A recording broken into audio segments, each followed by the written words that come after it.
Hello my dear friends, welcome back to my channel. ಎಲ್ಲರೂ ಹೇಗಿದ್ದೀರಾ? ಎಲ್ಲರೂ ಚೆನ್ನಾಗಿದ್ದೀರಾ ಅಂತ ಭಾವಿಸ್ತಾ ಇವತ್ತಿನ ಬ್ಲಾಗ್ನ ಶುರು ಮಾಡ್ತಾ ಇದ್ದೀನಿ. ಆಗಲೇ ಬೆಂಗಳೂರಿಗೆ ಬಂದುಬಿಟ್ಟಿದ್ರಲ್ಲ ಪದ್ಮ ಅಂತ ಕೇಳ್ಬೋದು. ಹೌದು, ನಾನು ಸೋಮವಾರ ದಿನ ಬೆಳಗ್ಗೆ ಒಂದು 9 ಗಂಟೆ ಹಂಗೆ ಬಂದುಬಿಟ್ಟೆ. ಅಲ್ಲಿ ಬ್ಲಾಗ್ಸ್ ಏನೂ ಮಾಡ್ಕೊಳ್ಳಿಲ್ಲ. ಇಲ್ಲಿ ಬೆಂಗಳೂರಿನಲ್ಲಿ ಇದ್ದು ಬೇಜಾರಾಗೋಗ್ಬಿಟ್ಟಿತ್ತು. ಅದಕ್ಕೆ ಊರಲ್ಲಿ ನನಗೆ ಆದಂಥ ನಾನು ಟೈಮ್ ಕೊಟ್ಕೊಂಡೆ. ಮತ್ತು ಅಲ್ಲಿ ಕೆಲಸಗಳು ಕೂಡ ಕಡಿಮೆ ಇರುತ್ತೆ, ಬ್ಲಾಗ್ಸ್ ಮಾಡ್ಕೊಳ್ಳೋಕ್ಕೆ ಅಷ್ಟೊಂದು ಏನು ಕಂಟೆಂಟ್ ಇರಲ್ಲ. ಅದಕ್ಕೋಸ್ಕರ ನಾನು ಸುಮ್ಮನೆ ಇದ್ಬಿಟ್ಟೆ. ನಾನು ಹೇಳಿದ್ನಲ್ವ, ಯಾವಾಗಲೂ ಊರಿಗೆ ಹೋಯ್ತು ಅಂತಂದರೆ ಜಾಸ್ತಿ ನನ್ನ ಫೋನ್ ಮುಟ್ಟೋಕ್ಕೆ ಹೋಗೋದಿಲ್ಲ, ಏನೂ ನೋಡೋದಿಲ್ಲ, ಫೋನಲ್ಲಿ ಮಾತಾಡೋಲ್ಲ, ಮತ್ತು ವ್ಲಾಗ್ಸ್ ಮಾಡ್ಕೊಳ್ಳೋಕ್ಕೂ ಅಷ್ಟೊಂದು ಕೆಲಸನೂ ಇರೋಲ್ಲ ಮತ್ತು ಇಂಟ್ರೆಸ್ಟ್ ಇರೋಲ್ಲ. ಹಾಗಾಗಿ ಆರಾಮಾಗಿ ರೆಸ್ಟ್ ಮಾಡ್ಕೊಂಬಿಟ್ಟೆ. ಇನ್ನು ಸೋಮವಾರ ದಿನ ನಾನು ಬಂದು ವ್ಲಾಗ್ಸ್ ಮಾಡೋಕ್ಕಾಗಲಿಲ್ಲ. ನೈಟ್ ಜರ್ನಿ ಮಾಡಿದ್ದು ನಾನು. ರಾತ್ರಿ 3:30ಗೆ ನಾನು ಅಲ್ಲಿ ಬಸ್ ಹತ್ತಿದ್ದು. ಬೆಳಗ್ಗೆ ಒಂದು 9:10 ಆಗಿತ್ತು ಮನೆಗೆ ಬರೋಷ್ಟೊತ್ತಿಗೆ. ಮತ್ತು ಸ್ವಲ್ಪ ಜರ್ನಿ ಮಾಡಿ ಟಯರ್ಡ್ ಆಗ್ತಾಯಿತ್ತು.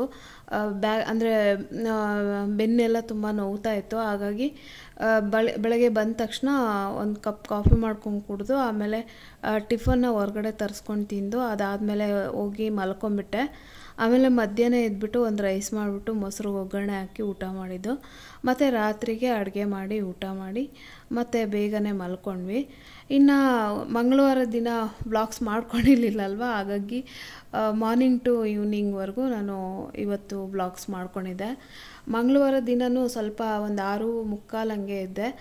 ಇನ್ನೇನು ಕಾಲೇಜ್ 18ನೇ ತಾರೀಕಿಂದ ಶುರು ಆಗುತ್ತೆ. ಹಾಗಾಗಿ ಪರವಾಗಿಲ್ಲ, ಸ್ವಲ್ಪ ನಿಧಾನಕ್ಕೆ ಎದ್ದೇಳೋಣ ಅಂತಂದ್ಬಿಟ್ಟು ಎದ್ದು ಫ್ರೆಶ್ ಅಪ್ ಎಲ್ಲ ಹಾಕ್ಬಿಟ್ಟು ಒಂದು ಕಪ್ ಕಾಫಿ ಮಾಡ್ಕೊಂಡು ಕುಡಿದು, ಆಮೇಲೆ ಯಜಮಾನ್ರು ಅವ್ರು ವಾಕಿಂಗ್ ಹೋಗಿ ಬಂದು ಗೇಟ್ ಹತ್ರ ಎಲ್ಲ ಕಸ ಗುಡಿಸಿ ನೀರು ಹಾಕಿದ್ರು. ನಾನು ಹೋಗ್ಬಿಟ್ಟು ರಂಗೋಲಿ ಹಾಕಿ ಬಂದು, ಆಮೇಲೆ ಬೆಂಡೆಕಾಯಿ ಪಲ್ಯ ಮತ್ತು ಚಪಾತಿ ಮಾಡಿ ಕೊಟ್ಟು ಅವ್ರಿಗೆಲ್ಲ ನಾನು ಕೂಡ ತಿಂದು ಹಾಗೆ ಒಂದು ಸ್ವಲ್ಪ ಹೊತ್ತು ಕೂತಿದ್ದು. ಅದಾದಮೇಲೆ ಮನೆ ಒರೆಸೋಣ ಅಂತ ಅಂದ್ಬಿಟ್ಟು ಟೆರೇಸಿಂದ ಇವಾಗ ನೀಟಾಗಿ ಮನೆ ಕಸ ಗುಡಿಸಿ ಮನೆ ಎಲ್ಲ ಒರೆಸೋಷ್ಟೊತ್ತಿಗೆ 4:30 ಆಗೋಯಿತು.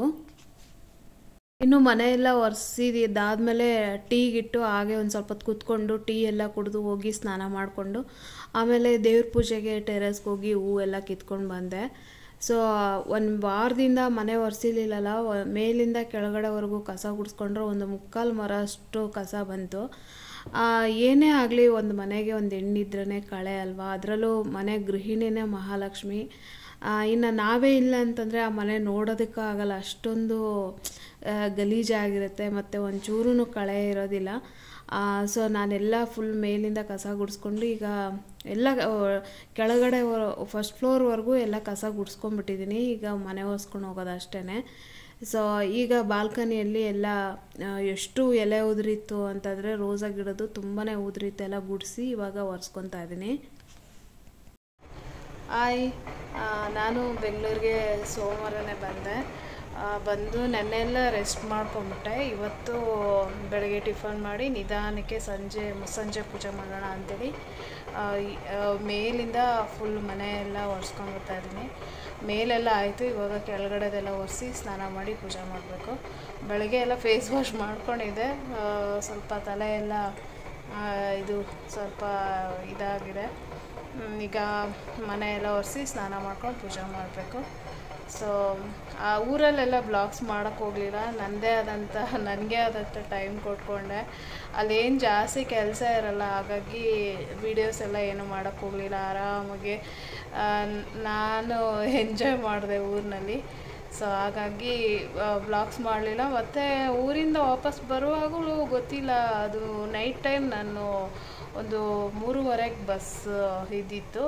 ಬರುವಾಗ ಏನು ಮಾಡೋದು ಬಸ್ಸಲ್ಲಿ ವಿಡಿಯೋನ ಅಂತ ಅಂದ್ಬಿಟ್ಟು, ಮತ್ತು ಲಗೇಜ್ ಇತ್ತು, ಒಂದು ಏನೋ ಶೋಲ್ಡರ್ಗೊಂದು ಹಾಕ್ಕೊಂಡಿದ್ದೆ, ಒಂದು ಕೈಯಲ್ಲಿ ಇಟ್ಕೊಂಡಿದ್ದೆ. ಮತ್ತು ಯಜಮಾನ್ರು ಲ್ಯಾಪ್ಟಾಪ್ ಅಲ್ಲೇ ಬಿಟ್ಟು ಬಂದಿದ್ದರು. ಮಗಳು ಲ್ಯಾಪ್ಟಾಪ್ ಇಟ್ಕೊಂಡಿದ್ಲು ಮತ್ತು ಒಂದಷ್ಟು ತರಕಾರಿ ಇಟ್ಕೊಂಡಿದ್ಲು.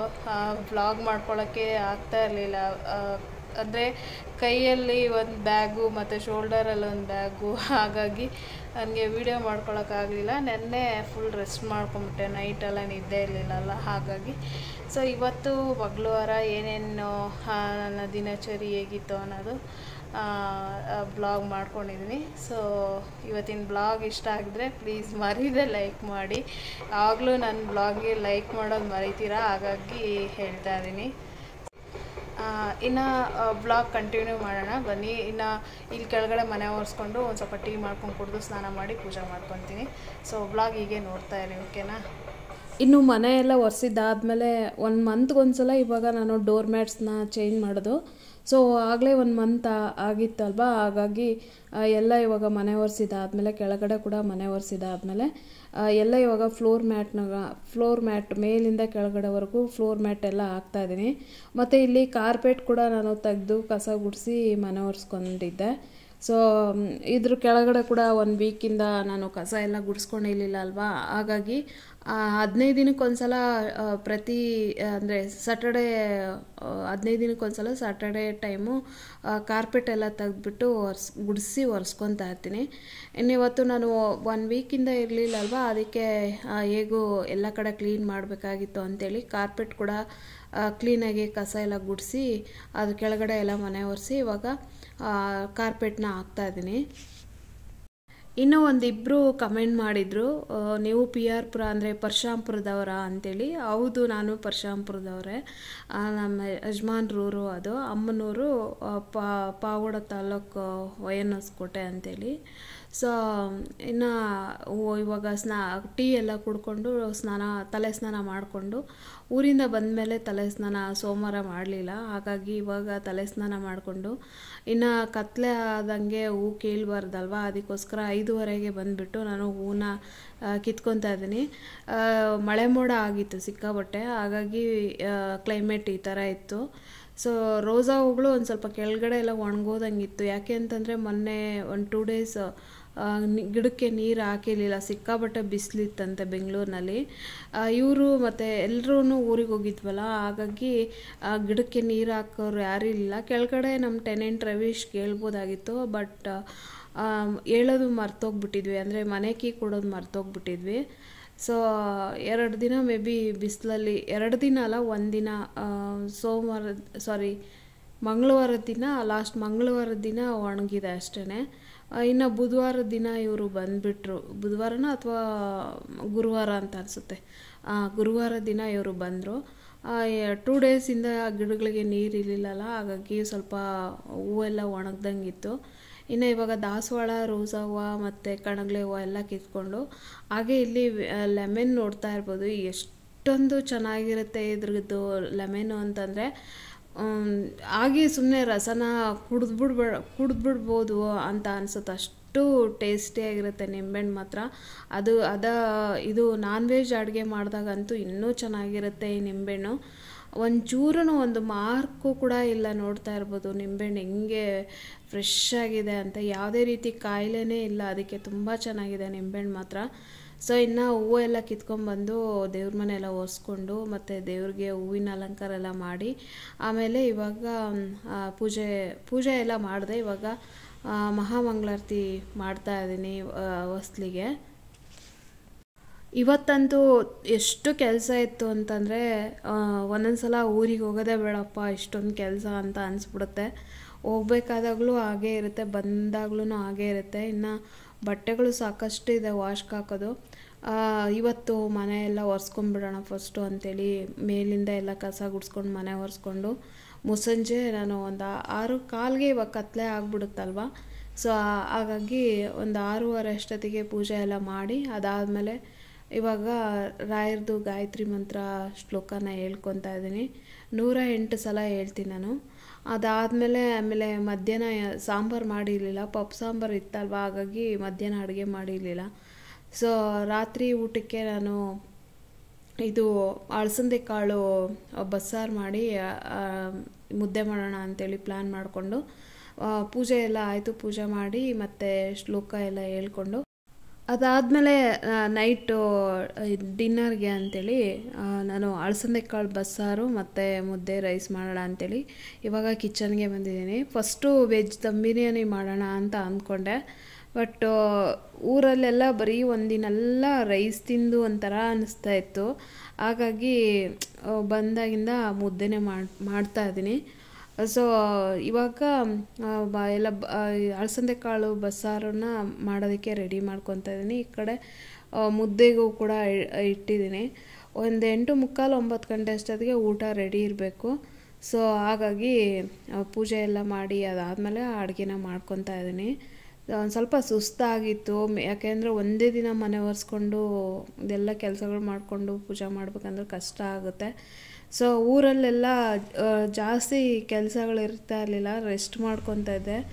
ಸೊ ಇಲ್ಲಿ ಬಂದಾಗಿಂದ ಮತ್ತೆ ಅದೇ ರುಟೀನ್ ಶುರುವಾಗಿದೆ. ಸೊ ಕೆಲಸ ಜಾಸ್ತಿನೇ ಇದು ಡ್ಯೂಪ್ಲೆಕ್ಸ್ ಮನೇಲಿ. ಸೊ ಒಂದು ಕಡೆ ಮಾಡ್ಕೊಂಬರ್ತಾಯಿದ್ರೆ ಇನ್ನೊಂದು ಕಡೆ ಗಲೀಜು ಆಗ್ತಾ ಇರುತ್ತೆ. ಹಾಗಾಗಿ ಸೊ ನನಗೆ ಎಷ್ಟು ಸಾಧ್ಯನೋ ಅಷ್ಟು ಕ್ಲೀನ್ ಮಾಡ್ಕೊತಾ ಇರ್ತೀನಿ. ಸೊ ಈ ಸಲ ಅಂತೂ ಊರಿಗೆ ಹೋಗಿ ಬಂದಮೇಲೆ ಯಾವಾಗಲೂ ಬೇಜಾರಾಗ್ತಾಯಿತ್ತು. ಊರಿಂದ ಬಂದಮೇಲೆ ಈ ಸಲ ಆ ಥರ ಆಗಲೇ ಇಲ್ಲ. ಯಾಕೆ ಅಂತಂದರೆ ಸ್ವಲ್ಪ ಜಾಸ್ತಿ ದಿನ ಇದ್ನಲ್ವಾ, ಅದು ಅಜ್ಜಿ ತೀರ್ಕೊಂಡಾಗಿಂದ ಯಾವತ್ತೂ ಇಷ್ಟೊಂದು ದಿನ ಇರಲಿಲ್ಲ. ಇದೇ ಫಸ್ಟ್ ಟೈಮ್ ನಾನು ಊರಲ್ಲಿ ಅಷ್ಟು ದಿನ ಉಳ್ಕೊಂಡಿದ್ದು. ಸೊ ಇನ್ನು ಈ ಕಡೆ ಮುದ್ದೆ ಎಲ್ಲ ಆಯಿತು. ಮುದ್ದೆ ಏನೋ ತೊಳಸ್ಕೊತಾ ಇದ್ದೀನಿ ನೀಟಾಗೆ. ಅದಾದಮೇಲೆ ಇವಾಗ ಉಂಡೆ ಎಲ್ಲ ಕಟ್ಟಿ ಒಂದೇ ಸಲ ಹಾಟ್ ಬಾಕ್ಸ್ಗೇನೋ ಹಾಕೋಕ್ಕೆ ಹೋಗಲ್ಲ, ಎಲ್ರಿಗೂ ಊಟ ಇಟ್ಕೊಟ್ಬಿಟ್ಟು ನಾನು ಕೂಡ ಮಾಡಿಕೊಂಡು ಆಮೇಲೆ ಪಾತ್ರೆಗಳೆಲ್ಲ ತೊಳೆಯೋಕೆ ಹಾಕ್ಬಿಟ್ಟು ಮತ್ತು ಇದು ಕಿಚನ್ದು ಕೌಂಟರ್ ಟಾಪ್ ಎಲ್ಲ ಕ್ಲೀನ್ ಮಾಡ್ಕೊಂಡು ಆಮೇಲೆ ಪಾತ್ರೆ ತೊಳ್ಕೊಂಡು ಮಲ್ಕೊಳ್ಬಿಡೋದು ಅಷ್ಟೇ. ಇವತ್ತು ಆ್ಯಕ್ಚುಲಿ ನನಗೆ ಈ ಅಡುಗೆ ಎಲ್ಲ ಮಾಡೋಷ್ಟೊತ್ತಿಗೆ ಟಯರ್ಡ್ ಆಗಿತ್ತು. ಇನ್ನು ಊಟ ಎಲ್ಲ ಆದಮೇಲೆ ಗ್ಯಾಸ್ ಕೌಂಟರ್ ಟಾಪ್ ಎಲ್ಲ ಕ್ಲೀನ್ ಮಾಡಿಕೊಂಡೆ. ನನ್ನ ಮಗಳಿಗೆ ನೀನೇ ಪಾತ್ರೆ ತೊಳೆದ್ಬಿಡಮ್ಮ, ನಂಗೆ ಟಯರ್ಡ್ ಆಗ್ತದೆ ಅಂತೇಳಿ ನಾನು ಹೇಳಿದ್ದೆ. ಅವಳು ಎಲ್ಲ ತೊಳೆದ್ಲು. ಇನ್ನು ಇವಾಗ ಈ ಕಡೆ ಒಗ್ಗರಣೆಗೆಲ್ಲ ಕಾಳು ಹಾಕಿದ್ದೀನಿ. ಅದಾದಮೇಲೆ ಸಾರು ಕುದಿಯೋದಕ್ಕೆ ಕೂಡ ಇಟ್ಟಿದ್ದೀನಿ. ಮತ್ತು ಈ ಕಡೆ ಒಂದು ಪುಟಾಣಿ ಬೌಲಲ್ಲಿ ರೈಸ್ ಕೂಡ ಮಾಡ್ಕೊಂಡಿದ್ದೀನಿ. ಈಗ ಆಲ್ರೆಡಿ ಮಧ್ಯಾಹ್ನ ಮಾಡಿದ್ರ ರೈಸ್ ಇತ್ತು, ಅದಕ್ಕೋಸ್ಕರ ಬಿಸಿ ರೈಸ್ ಒಂದು ಸ್ವಲ್ಪ ಮಾಡಿಕೊಂಡೆ. ಸೊ ಊಟಕ್ಕೆಲ್ಲ ಇಟ್ಕೊಟ್ಬಿಟ್ಟು ನಾನು ಕೂಡ ಊಟ ಮಾಡಿ ಇವಾಗ ಪಾತ್ರೆ ಎಲ್ಲ ತೊಳೆಯೋದಕ್ಕೆ ಹಾಕಿ ಗ್ಯಾಸ್ ಕೌಂಟರ್ ಟಾಪ್ ಎಲ್ಲ ಕ್ಲೀನ್ ಮಾಡೋಣ ಅಂತೇಳಿ ಮಾಡ್ಕೊತಾ ಇದ್ದೀನಿ. ಒಂದೊಂದು ಸಲ ಪಾತ್ರೆಗಳು ಜಾಸ್ತಿ ಇತ್ತಂದರೆ ಶೆಲ್ಫ್ ಮೇಲೇ ಇರ್ತವೆ, ಅವನ್ನೆಲ್ಲ ತೊಳೆದಿಟ್ಟು ಅದಾದಮೇಲೆ ಕಿಚನ್ಗೆ ಬಂದುಬಿಟ್ಟು ಇನ್ನೂ ತೊಳೆಯೋಂಥ ಪಾತ್ರೆಗಳೆಲ್ಲ ತೊಗೊಂಡು ತೊಳೆದ್ಬಿಟ್ರೆ ಅಲ್ಲಿಗೆ ಕಂಪ್ಲೀಟ್ ಆಗುತ್ತೆ. ಇನ್ನು ಲಾಸ್ಟ್ ವೀಡಿಯೋದಲ್ಲಿ ರೋಸಾ ಹೂವಿನ ಗಿಡಕ್ಕೆ ಸಾಲ್ಯುಬಲ್ ಗೊಬ್ಬರ ಎಲ್ಲಿ ಸಿಗುತ್ತೆ ಅಂತ ಕೇಳ್ತಾಯಿದ್ರಿ. ಇದು ಊರುಗಳ ಕಡೆ ಗೊಬ್ಬರದ ಅಂಗಡಿ ಎಲ್ಲ ಇರುತ್ತಲ್ವ, ಅವ್ರ ಹತ್ರ ಸಿಗುತ್ತೆ. ಮತ್ತು ಮೇ ಬಿ ನರ್ಸರಿ ಅವ್ರ ಹತ್ರ ಸಿಗುತ್ತೆ, ಆನ್ಲೈನಲ್ಲೂ ಸಿಗುತ್ತೆ. ಒಂದು ಸಲ ಚೆಕ್ ಮಾಡಿ. ಸುಮಾರು ಜನ ಔಷಧಿಗಳು ಎಲ್ಲಿ ಸಿಗ್ತವೆ ಅಂತೇಳಿ ಕಮೆಂಟ್ ಮಾಡ್ತಾ ಇರ್ತೀರ. ಊರುಗಳ ಕಡೆ ಗೊಬ್ಬರದ ಅಂಗಡಿಯಲ್ಲಿ ಟ್ರೈ ಮಾಡಿ, ಇಲ್ಲ ಆನ್ಲೈನ್ ಟ್ರೈ ಮಾಡಿ, ಇಲ್ಲಾಂದರೆ ನರ್ಸರಿ ಟ್ರೈ ಮಾಡಿ, ಸಿಗುತ್ತೆ. ಸೊ ನಾವು ಇವರು ಊರಿಗೆಲ್ಲ ಹೋಗ್ತೀವಲ್ವ, ಇಲ್ಲಾಂದರೆ ಇಲ್ಲೇ ಬೆಂಗಳೂರಿನಲ್ಲಿ ಸಿಗುತ್ತಂತೆ. ಬನ್ನಿಪೇಟೆನೋ ಎಲ್ಲೋ ಹೇಳ್ತಾಯಿದ್ರು. ಅಲ್ಲಿ ಗೊಬ್ಬರದ ಅಂಗಡಿ ಎಲ್ಲಿ ಇರುತ್ತೋ ಅಲ್ಲಿ ಎಲ್ಲ ನಮಗೆ ಗೊಬ್ಬರ ಮತ್ತು ಏನು ಔಷಧಿ ಎಲ್ಲನೂ ಸಿಗುತ್ತೆ, ಅಲ್ಲೇ ತೊಗೊಂಬರ್ತಾರೆ. ನಮ್ಮೂರಲ್ಲಂತೂ ಒಂದು 3-4 ಅಂಗಡಿ ನಾನು ನೋಡಿದ್ದೀನಿ. ಇನ್ನೂ ಜಾಸ್ತಿನೇ ಇರ್ಬೋದು ಅಂತ ಅಂದ್ಕೊತೀನಿ, ಗೊತ್ತಿಲ್ಲ. ಸೊ ನಾವು ಊರಿಗೆ ಹೋದಾಗ ತೊಗೊಂಬರ್ತಾಯಿದ್ದೀವಿ. ಇಲ್ಲಾಂದರೆ ಅವ್ರಿಗೆ ಬೆಂಗಳೂರಲ್ಲಿ ಎಲ್ಲಿ ಸಿಗುತ್ತೆ ಅಂತ ನಮ್ಮ ಯಜಮಾನ್ರಿಗೆ ಗೊತ್ತಿರುತ್ತೆ, ಅಲ್ಲಿ ಹೋಗಿ ತೊಗೊಬರ್ತಾರೆ. ನನಗೆ ಅನ್ಸಿದ ಮಟ್ಟಿಗೆ ಆಗಲೇ ಹೇಳಿದ್ನಲ್ಲ, ಅಲ್ಲಿ ಸಿಗ್ಬೋದಂತ ಅಂದ್ಕೊತೀನಿ. ಸೊ ಇನ್ನು ಗ್ಯಾಸ್ ಕೌಂಟರ್ ಟಾಪ್ ಎಲ್ಲ ಕ್ಲೀನ್ ಮಾಡಿ ಅದಾದಮೇಲೆ ಹಾಗೆ ಹ್ಯಾಂಡಲ್ಸ್ ಕೂಡ ಎಲ್ಲ ಕ್ಲೀನ್ ಮಾಡ್ಕೊತೀನಿ. ಸೊ ಅದು ಸಣ್ಣ ಸಣ್ಣ ಧೂಳೆಲ್ಲ ಬಿದ್ದಿರುತ್ತಲ್ಲ, ಹಾಗಾಗಿ. ಇನ್ನು ಪಾತ್ರೆಗಳೆಲ್ಲ ತೊಳೆಯೋದಕ್ಕೆ ಹಾಕಿದೆ. ಮಗಳಿಗೆ ಹೇಳಿದ್ದೆ ಪಾತ್ರೆ ತೊಳ್ಕೊಡಮ್ಮ ಅಂತೇಳಿ. ಸೊ ನನಗೆ ಒಂದೇ ದಿನ, ಅದರಲ್ಲೂ 1 ವೀಕಿಂದ ಏನು ಸರಿಯಾಗಿ ಕೆಲಸನೇ ಮಾಡಿರಲಿಲ್ಲ. ಊರಲ್ಲಿ ತುಂಬ ಕಡಿಮೆ ಕೆಲಸ ಇರುತ್ತಲ್ವ, ಅಮ್ಮ ಒಂದು ಕೆಲಸ ಮಾಡ್ತಾರೆ, ನಾನೊಂದು ಕೆಲಸ ಮಾಡ್ತಾಯಿರ್ತೀನಿ. ಹಾಗಾಗಿ ಜಾಸ್ತಿ ಕೆಲಸ ಇರೋದಿಲ್ಲ ಅಲ್ಲಿ. ಸೊ ಇಲ್ಲಿ ಸಿಕ್ಕಾಪಟ್ಟೆ ಕೆಲಸ ಇರುತ್ತೆ. ಅದಕ್ಕೋಸ್ಕರ ನನಗೆ ಎಷ್ಟು ಸಾಧ್ಯನೋ ಅಷ್ಟು ಮಾಡ್ಕೊಳ್ಳೋಣ ಅಂತ ಅಂದ್ಬಿಟ್ಟು ಸೊ ಇವಾಗ ಗ್ಯಾಸು ಎಲ್ಲ ಒರೆಸಿದಾದ್ಮೇಲೆ ಚಿಮ್ನಿ ಎಲ್ಲ ಒರೆಸ್ಕೊಂಡು ಆಮೇಲೆ ಇದು ವಾಲ್ಗೆ ಹಾಕಿರೋಂಥ ಟೈಲ್ಸ್ ಎಲ್ಲ ಒರೆಸ್ಕೊಂಡು ಸೊ ಇವಾಗ ಈ ಸ್ಟ್ಯಾಂಡ್ಗಳೆಲ್ಲ ಜೋಡಿಸ್ಕೊತಾ ಇದ್ದೀನಿ. ಇನ್ನು ಈಗ ಸಾಂಬಾರು ಅಳಸಂದೆ ಕಾಳು ಬಸ್ಸಾರು ಮಾಡಿದ್ನಲ್ಲ ಅದು ಇನ್ನೂ ಇತ್ತು. ಕಾಳೆಲ್ಲ ಎಲ್ಲ ಖಾಲಿಯಾಗಿತ್ತು. ಒಂದು ಸ್ವಲ್ಪ ರೈಸ್ ಕೂಡ ಇತ್ತು. ಅದನ್ನೆಲ್ಲ ತೆಗ್ದು ಇದು ಮಾಡಿಬಿಟ್ಟು ತೊಳಿಬಾರ್ದು ಅಂತ ಹೇಳ್ತಾರೆ. ಮುದ್ದೆ ಪಾತ್ರೆ ಮತ್ತು ಅನ್ನದ ಪಾತ್ರೆ ಇರಬೇಕು ಅಂತ ಹೇಳ್ತಾರೆ. ಹಾಗಾಗಿ ಅನ್ನದ ಪಾತ್ರೆ ಇರಿಸ್ಬಿಟ್ಟು ಮುದ್ದೆ ಪಾತ್ರೆ ತೊಳೆಯೋದಕ್ಕೆ ಹಾಕಿದ್ದೀನಿ. ಇನ್ನು ರಾತ್ರಿದು ಸಾಂಬಾರಿತ್ತು, ಅದನ್ನು ಎಲ್ಲ ಮುಚ್ಚಿಟ್ಟು ಅದಾದಮೇಲೆ ಇವಾಗ ಈ ಸ್ಟೌದು ಸ್ಟ್ಯಾಂಡ್ಗಳೆಲ್ಲ ನೀಟಾಗಿ ಒರೆಸಿ ಇಡ್ತಾ ಇದ್ದೀನಿ. ಒಂದು 15 ಡೇಸ್ಗೊಂದ್ಸಲ ಅವನ್ನ ತೊಳಿತಾ ಇರ್ತೀನಿ, ಇಲ್ಲ ಒಂದು ತಿಂಗಳಿಗೊಂದ್ಸಲ ತೊಳಿತಾ ಇರ್ತೀನಿ. ಇನ್ನು ಉಳಿದಂಥ ದಿನ ಒಂದು ಬಟ್ಟೆ ತೊಗೊಂಡು ಒರೆಸ್ಕೊಂಡ್ಬಿಡ್ತೀನಿ. ಈಗ ಲಾಸ್ಟಿಗೆ ಮಿಕ್ಸಿ ಕೂಡ ಒರೆಸ್ಕೊತಾ ಇದ್ದೀನಿ. ಪ್ರತಿದಿನ ನಾವು ಯೂಸ್ ಮಾಡಿರ್ತೀವಲ್ಲ ಅವತ್ತಿಂದ ಅವತ್ತೇ ಒರೆಸಿಟ್ರೆ ತುಂಬ ಹೊಸದಂತ ಅನಿಸುತ್ತೆ. ಹಾಗಾಗಿ ಇವಾಗ ಮಿಕ್ಸಿ ಎಲ್ಲ ಒರೆಸ್ಕೊಂಡು ಕೌಂಟರ್ ಟಾಪ್ ಕೂಡ ಎಲ್ಲ ಕ್ಲೀನ್ ಮಾಡ್ಕೊತಾ ಇದ್ದೀನಿ. ಇನ್ನು ನನಗೆ ಲಾಸ್ಟ್ ವೀಡಿಯೋದಲ್ಲಿ ಒಂದು 2-3 ಜನ ಕಮೆಂಟ್ ಮಾಡಿದ್ರಿ. ಮೊನ್ನೆ ವೀಡಿಯೋ ಅಲ್ಲ, ಅದರ ಆಚಿನ ವೀಡಿಯೋದಲ್ಲಿ ನೀವು ಯಾವ ಗೊಬ್ಬರ ಹಾಕ್ತೀರಾ ಮತ್ತು ಯಾವ ಫರ್ಟಿಲೈಸರ್ ಯೂಸ್ ಮಾಡ್ತೀರಾ ಒಂದ್ಸಲ ಹೇಳಿ ಅಂತೆಲ್ಲ ಕಮೆಂಟ್ ಮಾಡ್ತಾಯಿದ್ರಿ. ಆಲ್ರೆಡಿ ನಾನು ವೀಡಿಯೋ ಮಾಡಿದ್ದೀನಿ, ಅದನ್ನು ಒಂದ್ಸಲ ಚೆಕ್ ಮಾಡಿ ಸಿಗುತ್ತೆ. ಯಾವ ಥರ ಫರ್ಟಿಲೈಸರು ಗೊಬ್ಬರ ಎಲ್ಲ ಕೊಡ್ತಾಯಿದ್ವಿ ಅಂತ ಅಲ್ಲಿ ಗೊತ್ತಾಗುತ್ತೆ. ಈಗ ಎಲ್ಲ 1-2 ಸಲ ಜೆಲ್ ಹಾಕ್ಬಿಟ್ಟು ಒರೆಸಿ ಅದಾದಮೇಲೆ ಮಿಕ್ಸಿ ಕೂಡ ನೀಟಾಗಿ ಒರೆಸ್ಕೊತಾ ಇದ್ದೀನಿ. ಬೆಳಗ್ಗೆ ಹೊತ್ತು ಮುಗಿಸ್ಬಿಟ್ರೆ ಕೆಲಸಗಳು ಜಾಸ್ತಿ ಅಂತ ಅನಿಸಲ್ಲ. ಈವ್ನಿಂಗ್ ಟೈಮ್ ಮುಸ್ಸಂಜೆ ಪೂಜೆ ಮಾಡ್ತೀನಿ ಅಂತಂದರೆ ಇಡೀ ದಿನ ಕೆಲಸ ಮಾಡಿದ್ವಿ ಅನಿಸುತ್ತೆ. ಕೆಲವೊಂದು ಸಲ ಆ ರೀತಿ ಆಗುತ್ತೆ, ಏನು ಮಾಡೋಕ್ಕಾಗಲ್ಲ. ಆದಷ್ಟು ಬೆಳಗ್ಗೆ ಹೊತ್ತು ಪೂಜೆ ಮಾಡೋಕ್ಕೆ ಟ್ರೈ ಮಾಡಬೇಕು. ಮುಸ್ಸಂಜೆ ಅಂತಂದರೆ ಇಡೀ ದಿನ ಕೆಲಸ ಮಾಡ್ಕೊಂಡ್ವೇನೋ ಅಂತ ಅನಿಸುತ್ತೆ. ಹಾಗಾಗಿ ಆದಷ್ಟು ಬೆಳಗ್ಗೆನೇ ಸ್ನಾನ ಮಾಡಿ ಪೂಜೆ ಮಾಡಿಕೊಂಡ್ರೆ ಜಾಸ್ತಿ ಕೆಲಸಗಳಿರಲ್ಲ. ಇವಾಗ ಗ್ಯಾಸ್ ಕೌಂಟರ್ ಟಾಪ್ ಎಲ್ಲ ನೀಟಾಗಿ ಕ್ಲೀನ್ ಮಾಡಿಕೊಂಡೆ. ಕ್ಲೀನ್ ಮಾಡಿಬಿಟ್ಟು ಫ್ರಿಜ್ ಗಿಡವನ್ನೆಲ್ಲ ತೊಗೊಂಡೋಗಿ ಫ್ರಿಜ್ಜಿಗೆ ಒಳಗಡೆ ಇಟ್ಟೆ. ಇದಾಗಿತ್ತು ಫ್ರೆಂಡ್ಸ್ ಇವತ್ತಿನ ಬ್ಲಾಗ್. ನಿಮ್ಗೇನಾದರೂ ಸ್ವಲ್ಪನಾದರೂ ಇಷ್ಟ ಆಗಿದ್ರೆ please like, share, comment and subscribe to my channel.